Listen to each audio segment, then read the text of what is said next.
तो कैसे हैं आप सब? स्वागत करता हूं मैं आपका अपने इस यूट्यूब चैनल पे। तो आज हम जो फ्लूइड डायनेमिक्स में जो नेक्स्ट टॉपिक जो हम पढ़ेंगे वो है flow measurement devices. Flow measurement devices में सबसे पहली जो डिवाइस होती है हमारे सामने वो होती है वेंचुरीमीटर। ठीक है। तो सबसे पहले ये जान लेते हैं वेंचुरीमीटर का यूज़ क्यों किया जाता है। वेंचुरीमीटर को यूज़ किया जाता है वेलोसिटी निकालने के लिए। ठीक है। हम फ्लो वेलोसिटी जो भी पाइप में जो वेलोसिटी ऑफ फ्लूइड फ्लो है उसको कैलकुलेट करने के लिए हम वेंचुरीमीटर का इस्तेमाल करते हैं।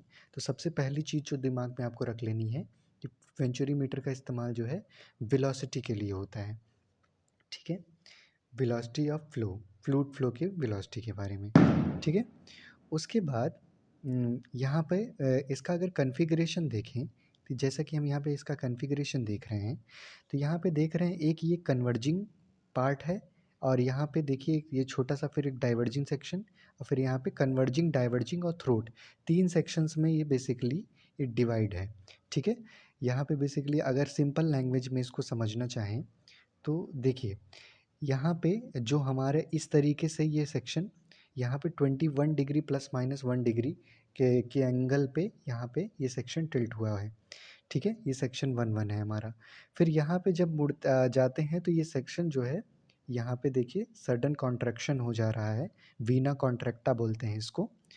ठीक है, इसको बोलते हैं वीना कॉन्ट्रैक्टा। ठीक है, वीना कॉन्ट्रैक्टा बोलते हैं इसको।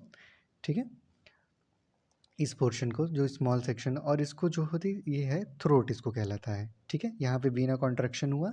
फिर यहाँ पे सेक्शन एक कन्वर्जिंग सेक्शन था, एक डाइवर्जिंग सेक्शन था। यहाँ पे देखिए आपको जो चीज़ें ध्यान रखनी है वो यहाँ पे यहाँ देखिए 21 डिग्री यहाँ पे है और यहाँ पे 5 to 7 डिग्री है। तो मतलब ये जो है यहाँ पे एंगल ज़्यादा है, यहाँ पे एंगल कम है। तो इस तरीके से ये कुछ इस तरीके से इसका जो है क्रॉस सेक्शन होता है वेंचुरी मीटर का। ठीक है। अब वेंचुरीमीटर में जो यूज़ क्यों करते हैं, इसके बेनिफिशियल क्या हैं, बेनिफिट्स क्या हैं? बेनिफिट्स ये हैं कि इसमें जो लॉसेस की वैल्यू होती है वो बहुत ज़्यादा कम होती है। ठीक है? बहुत ही ज़्यादा लो लॉस वैल्यू होती है।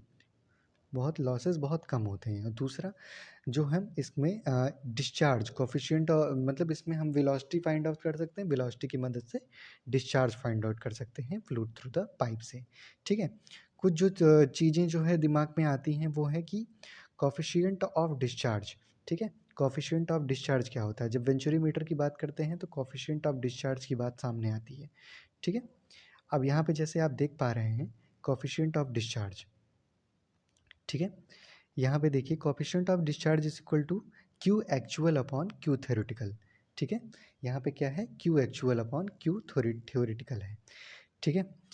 क्यू एक्चुअल का मतलब है जो एक्चुअल वेलोसिटी ऑफ फ्लो आ रही है, एक्चुअल जो डिस्चार्ज है, वेलोसिटी नहीं, डिस्चार्ज ऑफ फ्लो जो एक्चुअल डिस्चार्ज आ रहा है वो है। और थ्योरेटिकल वो जो हम कैलकुलेशन की हेल्प से निकाल रहे हैं। ठीक है, जो कैलकुलेट करके आ रहा है वो थ्योरेटिकल हो गया, जो एक्चुअल में है वो एक्चुअल हो गया। ठीक है, उसका जो हमारा जो कोफिशिएंट ऑफ डिस्चार्ज होता है वो वेंचुरी मीटर में 0.95 से लेकर 0.99 होता है। ये कई बार ऑब्जेक्टिव्स में हमसे पूछा जाता है। ये कोएफ़िशिएंट ऑफ डिस्चार्ज की जो रेंज होती है वेंचुरी मीटर में वो कितनी होती है? तो याद रखिएगा 0.95 से 0.99 होता है। दूसरा जैसे ऑब्जेक्टिव वाइज़ अगर इस चीज़ को देखें कि हमसे क्या-क्या पूछा जा सकता है, हमसे पूछा जा सकता है angle of converging section 21 degree plus minus 1 degree, angle of diverging section 0.5 degree to 7 degree, throat. ठीक है, weakest part of the this device is throat. ठीक है, और यहाँ पे ये 3 चीज़ें हमको दिमाग में रखनी है, प्लस हमें याद रखना है कि कोएफ़िशिएंट ऑफ डिस्चार्ज की वैल्यू इसमें कितनी होती है। ठीक है, अब आगे इसके बारे में बात कर लेते हैं कि अगर वेंचुरी मीटर को अगर आप टिल्टेड वे में रखें, ठीक है? अगर इसको आप टिल्ट कर दें, मतलब आप किसी एंगल पे वेंचुरी मीटर को सेट कर दें, तो कैसे हमारी जो क्यू एक्चुअल की वैल्यू है, वो कैसे डिफरेंट हो जाती है, ठीक है? अगर आप यहाँ पे वेंचुरी मीटर को किसी डिफरेंट एंगल पे रख देते हैं। ठीक है, कई बार ऐसी तो सिचुएशन होगी नहीं कि आप वेंचुरीमीटर को प्लेन ही रखेंगे। तो पहले हम देख लेते हैं कि इंक्लाइंड वेंचुरीमीटर क्या होता है। ठीक है, पहले हम ये देख लेते हैं कि इंक्लाइंड वेंचुरीमीटर क्या होता है। इंक्लाइंड वेंचुरीमीटर का मतलब है कि ये वेंचुरीमीटर है हमारा, इसको हमने किसी एंगल पे रख दिया है, इंक्लाइंड वे में रख दिया है। अब जब इस एंगल पे इसको रख दिया है, तो यहाँ पे अगर सेक्शन 1-1 की बात करें तो मान लेते हैं इसकी हाइट जहाँ Z1 है, और सेक्शन 2-2 की बात करें तो यहाँ पे Z2 है। ठीक है, ये कन्वर्जिंग सेक्शन थ्रोट, ये कन्वर्ट और ये डाइवर्जिंग सेक्शन। फिर यहाँ पे देखिए, अगर क्यू एक्चुअल की वैल्यू जो फार्मूला आता है इसको डिराइव करते हैं, लेकिन यहाँ के क्योंकि मैं शॉर्ट में चीज़ें आपको बता रहा हूँ, सिर्फ इंपॉर्टेंट चीज़ें हम डिस्कस कर रहे हैं, तो आपको ये फार्मूला याद रखना है। फार्मूला क्या याद रखना है, CD into A1 A2 upon A1 square minus A2 square into √2GH, जहाँ पे A1 क्या है, सेक्शन 1-1 का एरिया है, A2 क्या है, यहाँ सेक्शन 1-1 का एरिया A1 और सेक्शन A2 का एरिया A2, तो यहाँ पे A1 A2 है। ठीक है, अब बात कर लेते हैं H का है, H क्या है। ठीक है, H जो है वो डिफरेंस ऑफ पीजोमेट्रिक हेड। अब इसमें क्या है कि यहाँ पे एक पीजोमीटर इस तरीके से लगेगा।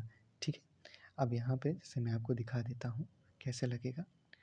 यहाँ पे ऐसे यहाँ पे ऐसे पीजोमीटर्स यहाँ पे लग जाएंगे इस तरीके से।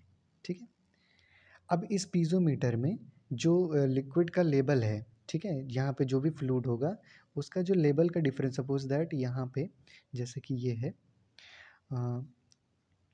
इतने लेवल तक यहाँ पे लिक्विड है, इतने लेवल पे यहाँ लिक्विड है, सपोज दैट, और इनके बीच में जो डिस्टेंस हो जाएगी, इनके बीच में जो ये हमारा गैप हो जाएगा वो हो जाएगा H।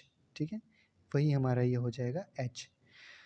ठीक है, तो पीज़ोमीटर आप समझते हैं, पीज़ोमीटर के जो बीच का जो डिफरेंस होता है, जैसे हमने पिछले में भी वीडियोस में फ्लूइड मैकेनिक्स में हमने पीज़ोमीटर्स के बारे में, डिफरेंस के बारे में देखा है, जब हम वहाँ पे कन्वेंशनल प्रेशर मेजरमेंट डिवाइसेस का वीडियो देखिएगा आप, तो उसमें आपको क्लैरिटी हो जाएगी कि पीज़ोमीटर्स क्या होते हैं और बेसिकली पीज़ोमीटर में फ्लूइड कैसे फ्लो मतलब हाइट राइज करता है। तो यहाँ पे H जो है वो पीज़ोमेट्रिक हेड है, और वहाँ पे जो पीज़ोमेट्रिक हेड की जो वैल्यू यहाँ पे निकल के आती है जिस फॉर्मूले से, वो है P1 upon rho g plus Z1 plus P2 upon Z2 rho g upon Z2 भी। इससे पहले वाले वीडियो में हमने डिस्कस किया था बर्नौली इक्वेशन के बारे में डिस्कस किया था, जहाँ पे हमने बर्नौली इक्वेशन का हेड फॉर्म देखा था। तो बर्नौली इक्वेशन के हेड फॉर्म में P1 by rho g plus Z1, यहाँ पे आप उसको देखेंगे तो आपको क्लैरिटी हो जाएगी।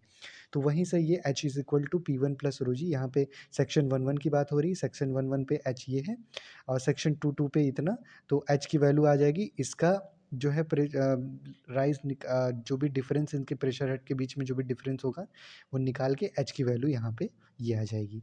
तो बेसिकली इस दो चीज़ में मैंने आपसे जो भी डिस्कस किया, वहाँ पे दो फार्मूलेज़ के बारे में डिस्कस किया। तो जैसे कि आपको याद रखना है कि कोएफ़िशिएंट ऑफ डिस्चार्ज जो है वेंचुरीमीटर में कितने, उसकी रेंज कितनी होती है, और दूसरा याद रखना है कि जब वेंचुरीमीटर इंक्लाइंड में हो तो वेंचुरीमीटर का जो क्यू एक्चुअल की वैल्यू कितनी होती है, क्योंकि कई बार न्यूमेरिकल्स में हमसे यही चीज़ पूछा जाता है। तो वेंचुरीमीटर में मैंने यहाँ पे सिर्फ आपसे 3 इम्पॉर्टेंट टॉपिक डिस्कस किए जो कई बार हमसे ऑब्जेक्टिव में और ऑब्जेक्टिव क्वेश्चंस हमसे पूछ लिए जाते हैं। तो यहाँ पे हमको सिर्फ उतना पढ़ना है जितना हमारे काम का है।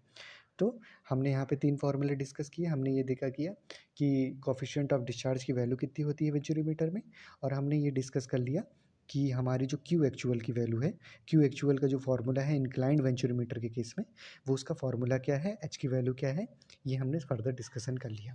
ठीक है, तो ये दो चीज़ों को याद रखिए, वेंचुरीमीटर से रिलेटेड आपको कोई इशू नहीं होगा। इन दो फार्मूलों की हेल्प से आप जितना पॉसिबल प्रैक्टिस कर सकते हैं प्रैक्टिस करिए।